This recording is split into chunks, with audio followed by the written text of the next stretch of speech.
Students, I am Nisha Sindhi and I am taking second standard Hindi subject.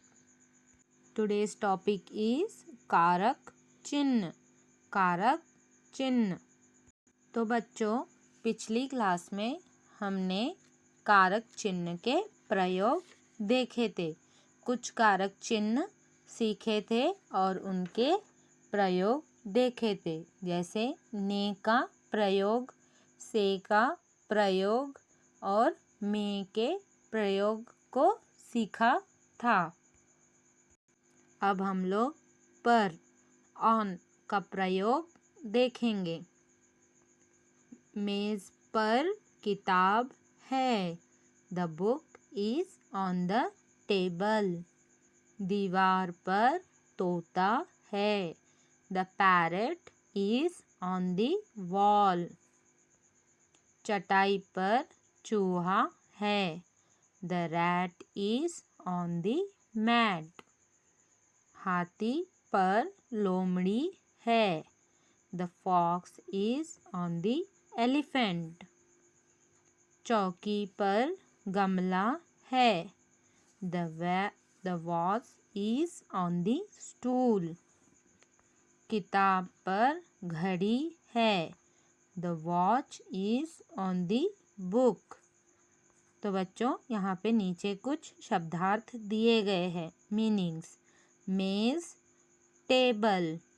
तोता, parrot. चौकी, stool. किताब, book. चटाई, mat. गमला, was. दीवार, वॉल. चूहा, रैट. घड़ी, वॉच. तो बच्चों, अब हम के लिए, फॉर का प्रयोग सीखेंगे. सीमा पढ़ने के लिए किताब लाई. Seema brought book for reading. माँ बच्चे के लिए खिलौना लाई. Mother brought a toy for the child.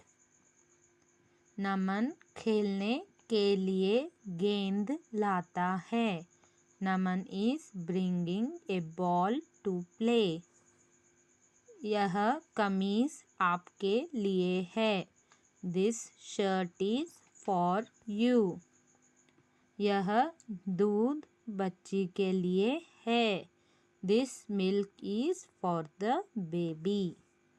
नौकर फलों के लिए बाजार जाता है.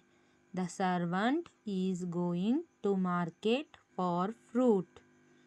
तो बच्चों, यहाँ पे कुछ शब्दार्थ दिए गए हैं. मीनिंग्स: खिलौना, टॉय, दूध, मिल्क. फल, फ्रूट्स. गेंद, बॉल. बच्ची, बेबी. बाजार, मार्केट. कमीज, शर्ट. नौकर, सर्वेंट. माँ, मदर. तो बच्चों, अब समय है अभ्यास का. एक्सरसाइज. सही विभक्तियों से रिक्त स्थान भरो. Fill in the blanks with correct words given in the box. यहाँ पे बॉक्स में कुछ शब्द दिए गए हैं. तो से, के लिए, में, ने, पर, इन शब्दों से हमें रिक्त स्थान भरना है. पहला, टीवी. चूहा किस पर बैठा है? टीवी के नीचे बैठा है या टीवी के ऊपर? टीवी पर. टीवी पर चूहा है. यहाँ पे टीवी पर चूहा है. जल. जल से मछलियाँ हैं? नहीं, जल में मछलियाँ हैं. राधा ने चाकू से सब्जियाँ काटी. यहाँ राधा चाकू से सब्जियाँ काटी. माँ ने बच्ची के लिए फ्रॉक खरीदा. यहाँ पे माँ ने बच्ची के लिए फ्रॉक खरीदा. राहुल डैश गमला तोड़ा. राहुल ने गमला तोड़ा। निम्नलिखित वाक्यों का हिंदी में अनुवाद करो। Translate the following sentences. यहाँ पे कुछ वाक्य इंग्लिश में दिए गए हैं। इन वाक्यों को हमें हिंदी में अनुवाद करना है। पहला वाक्य है कमल एट द मील। यहाँ पे हिंदी में कमल ने खाना खाया। अगला वाक्य है khushi is the best of all. Hindi में इसका अनुवाद होता है खुशी सबसे अच्छी है। Reema is inside the room.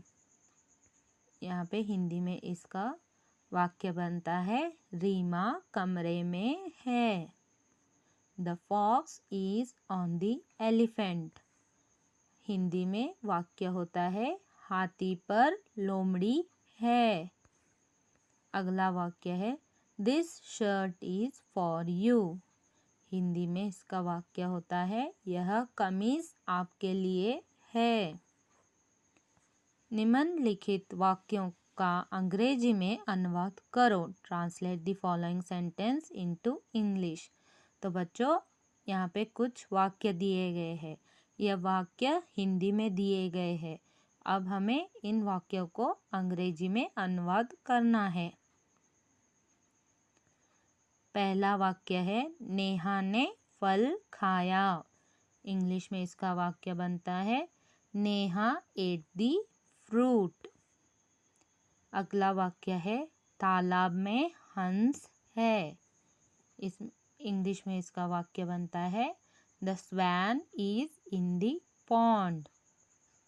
अगला वाक्य है सुमन किरण से बड़ी है।